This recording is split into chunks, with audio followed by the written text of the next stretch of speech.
Hey everyone, welcome back to my channel. I hope you are all good. I have got a couple more ocean themed videos to share with you before I move on to autumn.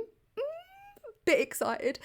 The last couple of videos you may have seen I've been using these island silicone molds. Now I mentioned in the first video that the empty cavity, the empty side, would make a beautiful mold on its own for individual jewellery type pieces without even touching the geographic side of the mold, and that's what we're doing in today's video. Now these ones here do come with a loophole, but I'm not going to be using these in today's video. I'm using these new ones that I recently got. They've got no hole space, so they are literal pendants and you can do anything with them, either make them into fridge magnets or drill a hole, turn them into pendants, earrings, you name it. So this is what we're doing.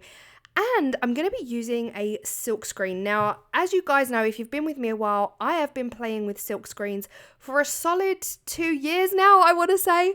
I first discovered them working really, really well with resin a couple of years ago. Of course, I wasn't the first to do it. It's been out there. But in today's video, I thought I would have a play with this very nautical themed silk screen that has been sitting in my ocean themed box for quite some time. Now, oh guys, I'm so in love with these. They're so different to anything I usually do. We're going with Let's Resin's UV resin. Now you can make these from epoxy resin. I just at the time thought these molds are the perfect silicone for UV resin. They are just that pale shade of white, and you know that the light is going to be able to penetrate through the bottoms as well as the tops, and it was just perfect, lent themselves perfect for a UV resin project. First up, we're just going with a clear layer on all of the shapes. Now I'm using the Let's Resin portable light here, portable UV light, but I do end up swapping it for the Let's Resin double-sided. It just made so much more sense because at this point I knew I still had to flip them over to make sure that the bottoms were also cured. So if you do have the double-sided UV light, definitely use it. If not, don't worry, you don't need it. You can just flip your pieces upside down and cure the bottoms. This is what we're looking like at this point. I do have quite a few air bubbles in my UV resin. I'm not the best UV resin artist, so right. So now I'm just looking for a section on the silk screen. I really wasn't paying too much mind to it because it's such an abstract, oceanic vibe. There's no real perfect section on it, and of course I'm not going to fit all of it onto the things that I've got, right? So at this point I just decided, Claire, just go abstract. Don't think too hard about it. Just put them down inside the silk screen and press firmly onto the surface of those clear UV resin pieces. Now, I'm going to be using some Let's Resin chameleon powder alongside the makeup sponge that you guys recommended I use for exactly this purpose so long ago, and I'm telling you, game changer. I used to use a brush, it used to go everywhere, but using these makeup sponges, you just have so much more control, so much more control. Now, I started by dabbing the chameleon powder onto the silk screen and through the silk screen, but actually rubbing gave an elite result. It was so much easier and so much more got through the silk screen by rubbing than it did from dabbing. So take one little tip away with you today. That would be it. Rub, don't dab. So yeah, just simply rubbing all over these pieces using the chameleon powder. Now I'm pushing the silk screen down, but guys, it really was truly stuck.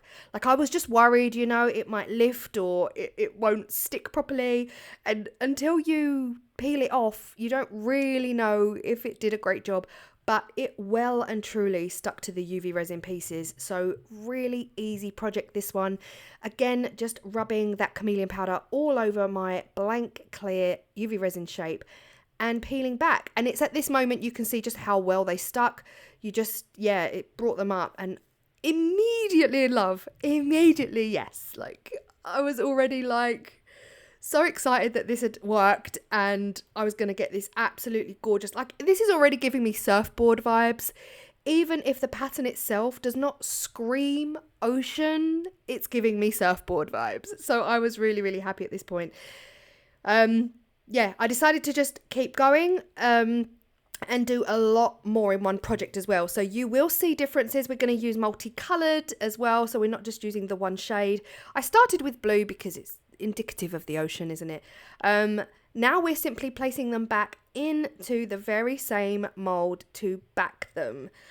Oh gosh, guys, I love it. I absolutely love it. Now, to back them, I am using the Let's Resin white UV resin. Now, everyone knows that black does make chameleon powders pop, but I'm really going for a subtle beachy vibe. I'm thinking St. Ives, I'm thinking Padstow, I'm thinking all of, Newquay beachfront vibe. So the reason I'm not using black is because it's not summer, If I back these in black, we're going to get a lot of black coming through all those spaces. And that wasn't the look I was going for. So at this point, I swapped for my Let's Resin double-sided UV lamp. Again, your code for Let's Resin will all be down below, but you don't need it. If it's not in your budget, you don't need it. Just get your UV lamp and turn your pieces over and turn them over and turn them over until you are confident that that has cured. Now, I only did a thin layer of white because, again, it is an opaque colour, so I'm always nervous that the UV is not going to penetrate. So I'm just here topping them up. You can see my hand is blocking the UV light because I don't think, guys, I don't think ahead. I straight away, like, the lamp is still on. There's me pouring the UV resin, not thinking for a second it's going to cure it. So, yeah.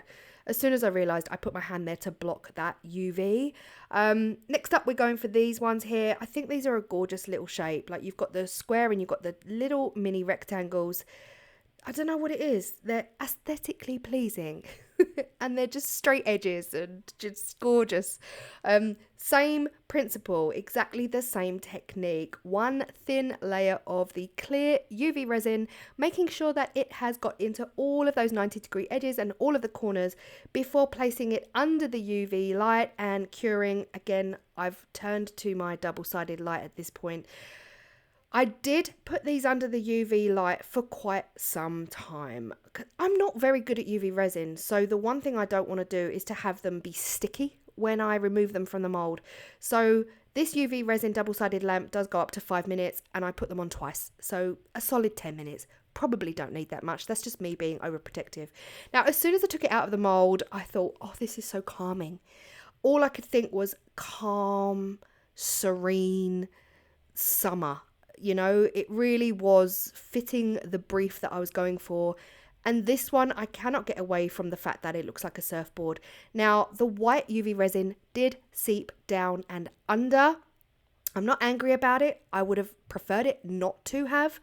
But of course, that's the risk you take when you break the seal of a piece of resin and then put it back in the mold to put another layer on. Once you've broken that seal, resin can get into the tiniest spaces. When you think there's no space, resin, just like, hold my beer. I'm going to prove you wrong and I'm going to seep down and in.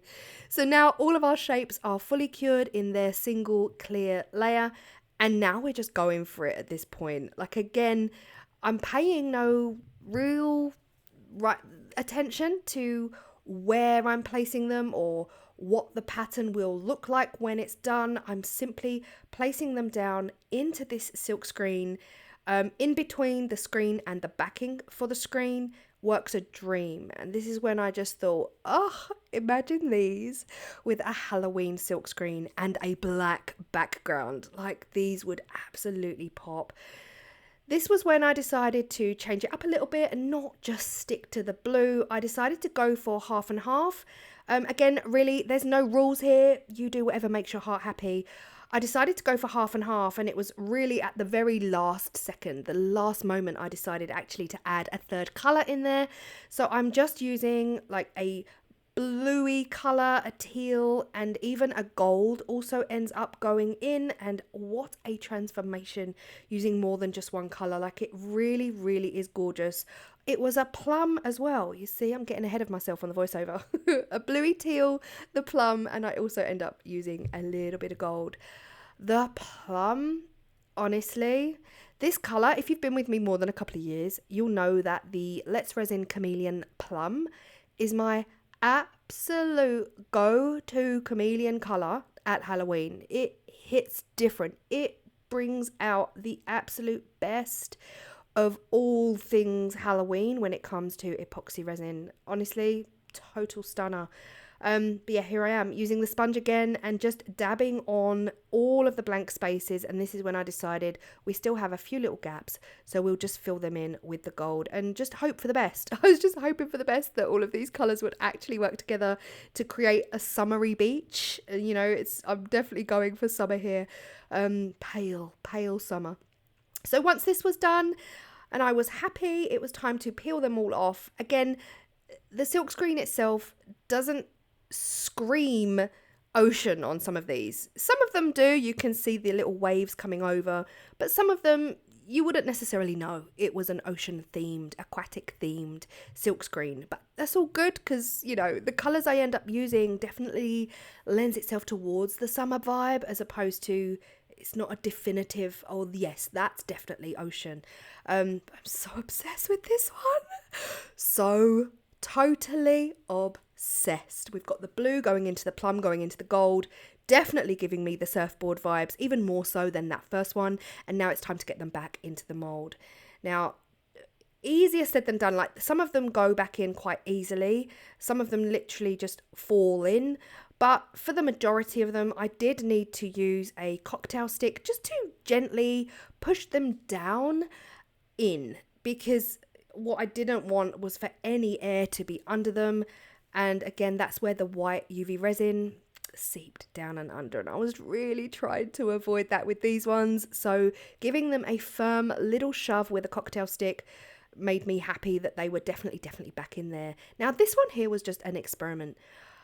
I wasn't sure at this precise moment, was I going to back them all in white? Was I going to change it up a bit? Maybe go in with a dark blue so that it's still ocean, but we've got something else.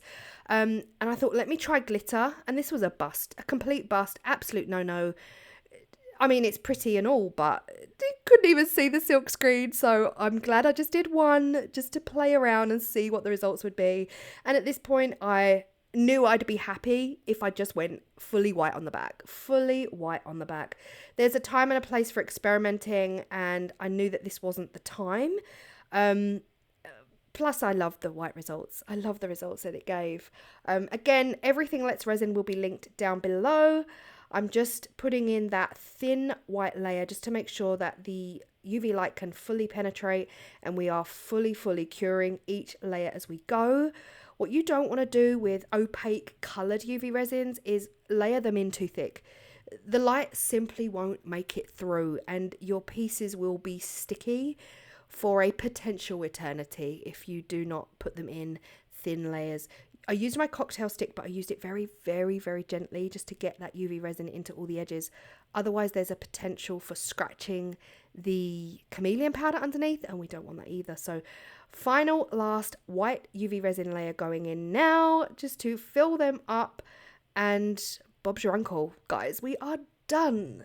So whilst this, you know, is such an easy, beginner-friendly project, it honestly has such a beautiful wow impact, but a calm result. Really calm.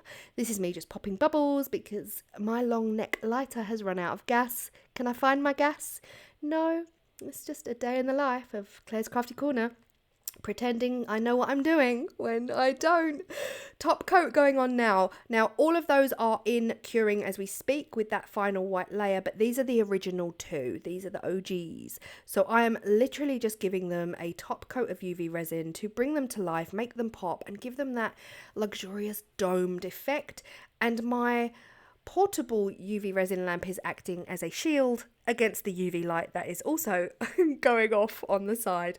So here we are, it is all done. We are ready to demold the whole lot. This is just a little quick view, but I do give you a much more closer, detailed view of the way these came out. And oh, guys, I love the multicolored effect. These could be anything. Of course, it doesn't have to be ocean. It doesn't have to be any of this, you know. Imagine this with purples and silvers for Halloween. Stop it. Stop it now. I'm so excited, guys. You've got no idea how excited I am for autumn videos and for Halloween to come in closely behind autumn. So just giving them all a rough top coat here and putting them under the UV light. I won't show you each and every second of that, but just know that I did top coat each and every one and I put them under the UV light for 10 minutes. And here are the results. Again, we've got soft, subtle, pastel-y, giving me Padstow vibes, definitely giving me calm summer feelings. So subtle. There's no real pow in your face impact when you use white behind a chameleon powder. Now, if I used black, this would have been a completely different story. Those powders would have been popping out of the screen at you. But wow, the powders are there, the patterns are there, but so subtle in comparison to a black background. Exactly what I wanted. I was going for beach, I was going for ocean. Now, to finish these off, because they don't have a loophole, I'm using my go-to jewellery drill, and I'm simply going to drill a hole at the top or the side of each and every one of these. I'm going to aim my drill to go through the white section so that we do not see that screw eyelet coming through the clear. That's also something to keep in mind. If you're using a mold that doesn't have a loophole to be able to put in your bail or anything like that, bear in mind that you may see the screw eyelet through the clear. And we do. I mean, I tried. I did try. But on some of them, you can definitely see the screw eyelet coming through the top. I'm not angry about it. It's all good. It's not totally destroying them. And it's not totally in your face. But this is what we're looking like. The final result. I did end up using some black faux leather rope. We have got Surf Life Coastal for sure. I love them. Let me know your thoughts. Let me know your thoughts. I absolutely love that giant. What is the shape? What is that shape? Kind of teardrop? Yeah, kind of teardrop. This was me panicking because I thought I'd missed a bit of UV resin top coat, but it was just the light deceiving me, making it look like I had, but I hadn't. But yeah, that teardrop shape, it's just surfboard, isn't it? It is gorgeous. I love these. Let me know if you have done this with your silk screens and UV resin and how you got on. And yeah, let me know if there's anything particular you'd like to see for autumn, because guys, there's only a couple videos left for ocean and summer and we are moving on. My nails are ready. The trees are already dropping leaves. I am ready for autumn and I am sorry, not even sorry. I will see you all in the next video. Thank you all so much. If you are still here, I appreciate you all so much, especially those that come into the live chat and you don't know how long the video is going to be and you're kind of I always feel like I'm trapping you if my video is longer than 15 minutes, but I appreciate you all so much. I'll see you in the next video. And yes, I did run out of black rope. That's why that square hasn't got any. So don't feel too sorry for it. It's okay. I'm gonna buy more. See you in the next video. Bye.